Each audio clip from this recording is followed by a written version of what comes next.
Hi guys, air ఫ్రైయర్లో chicken pakodi చేద్దాం అనుకుంటున్నారా? అయితే వీడియో చూడండి. మేము పావు కేజీ చికెన్ తీసుకున్నాము. దానికి తగినంత సాల్ట్ వేసుకోండి. తర్వాత కారం మీరు తినే బట్టి వేసుకోండి. ఇక్కడ నాకు ఇంకో స్పూన్ పడుతుంది అనిపించింది. అండ్ తర్వాత పసుపు వేసుకోండి. మరీ ఎక్కువ కాదు, కొంచెం వేసుకోండి. తర్వాత నాకు సాల్ట్ సరిపోలేదు అనిపించింది, అందుకు ఇంకొక స్పూన్ వేసుకున్నాను. అండ్ మేము ఇక్కడ పావు కేజీ స్పూన్కి ఒక అల్లం వెల్లుల్లి పేస్ట్ ఒక స్పూన్ వేసాము. మరీ ఎక్కువ వేసుకోకండి, లైక్ పావు కేజీకి ఒక స్పూన్ అట్లా వేసుకోండి.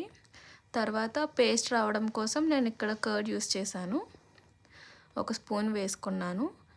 ఆ తర్వాత లెమన్ వేసుకోండి, మరీ ఫుల్ వేయొద్దు, ఒక హాఫ్ పీస్ వేసుకోండి లెమన్. తర్వాత ఇక్కడ ఒక స్పెషల్ మసాలా వేస్తున్నాను, అది నాకు మా అత్తమ్మ చేశారు. మీకు ఆ స్పెషల్ మసాలా రెసిపీ కావాలంటే కామెంట్ చేయండి, ఫుల్ వీడియో అప్లోడ్ చేస్తాను. మేము ఇక్కడ 2 స్పూన్స్ వేసుకున్నాను. మీరు కూడా ఇంట్లో ప్రిపేర్ చేసుకున్న మసాలా వేసుకోండి, చికెన్ మసాలా లాంటిది ఏదైనా పర్వాలేదు వేసుకోండి.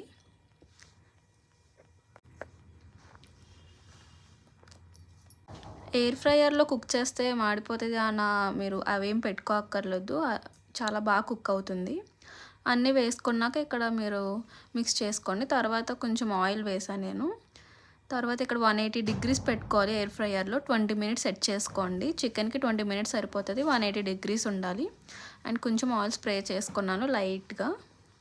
ఆ తర్వాత మీరు మ్యాగ్నేట్ కింద మీకు మాడకుండా ఉండడం కోసం నేను కొంచెం ఆయిల్ ఇట్లా వేసుకున్నాను. తర్వాత మీరు ప్రిపేర్ చేసుకున్న చికెన్ ఉంది కదా, అది ఇక్కడ వేసేయడమే. తర్వాత కరివేపాకుతో గార్నిష్ చేసుకోండి, అంతే, క్లోజ్ చేసేయండి. 22 మినిట్స్ తర్వాత ఓపెన్ చేస్తే ఇట్లా రెడీ అయ్యింది. Chicken pakodi ready. టేస్ట్ మాత్రం సూపర్ ఉంది. మీకు అలా అనిపించిందో చెప్పండి.